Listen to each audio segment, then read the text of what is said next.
a city of Baroque palaces and glowing spires. Dresden, once called the Florence on the Elbe, luminous and untouched for most of World War II. But in February 1945, a storm unlike anything before was about to sweep the city. Allied bombers filled the night sky, their engines rumbling like distant thunder. Most of the world had never heard of Dresden as a military target, yet its population had doubled, swelled by refugees fleeing the Eastern Front. The air raid sirens wailed at 9:51 p.m. on February 13th. Many residents were unaware that they had only minutes to seek cover. Hundreds of Royal Air Force bombers released wave after wave of explosives and incendiaries. The bombs created a monstrous firestorm. Walls of flame, winds so powerful they ripped people from shelters and sucked oxygen from the air.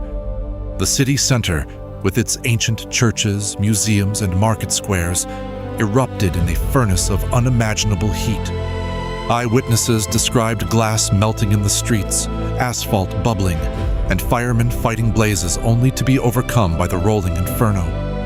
Even hardened soldiers were left reeling. An entire city transformed into a maelstrom of flames and smoke in just a few hours. The raids continued for 3 days. American planes joined the assault at midday on Valentine's Day. Between February 13th and 15th, over 1,200 heavy bombers delivered nearly 4,000 tons of explosives. Death estimates vary wildly. Some sources say 25,000, others claim many more. Most were civilians, children, mothers, the old, and the wounded. The firestorm was so intense, it created its own weather. Hurricane-force winds, tornadoes of fire, and a column of smoke visible for almost 100 miles. Dresden's ornate buildings, the Zwinger Palace, the Frauenkirche, the Semper Opera, were gutted, skeletons against the ash-gray light of dawn. Why Dresden?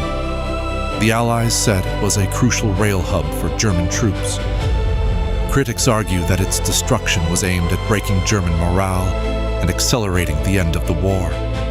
The bombing of Dresden remains a symbol of total war, the blurring of lines between military targets and civilians, art and ashes, survival and annihilation. In the aftermath, survivors searched through ruins for loved ones.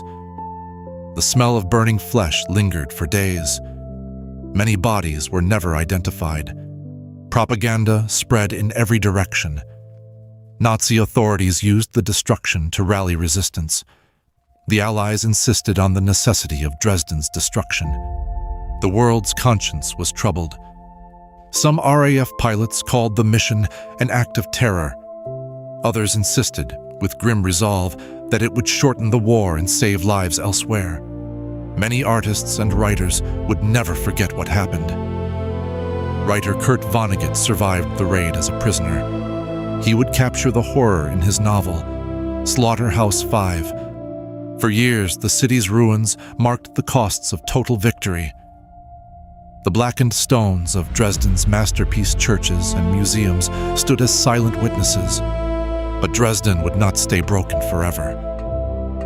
Over decades, the people of Dresden rebuilt, stone by stone, resurrecting the Frauenkirchen, restoring their heritage from ashes. The bombing of Dresden lingers in memory as one of World War II's most haunting episodes. A night when the line between strategy and destruction vanished. Was it a military necessity or a tragic excess? The debate echoes to this day.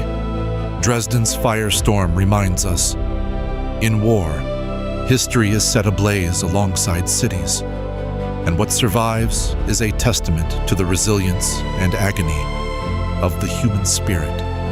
What secrets still lie in the shadows of Dresden's new stones? And what can we learn from a city that was nearly wiped from the earth, only to rise again? The story of Dresden is not just about destruction, but about memory, controversy, and the fragile hope of rebuilding, after all, seems lost. How many cities hold stories like Dresden's, waiting for us to uncover them? What would you have done on that terrible night? This is only one chapter in the long, tangled story of World War II. Stay with us for the next episode as we follow the shadows and fire of history's darkest days.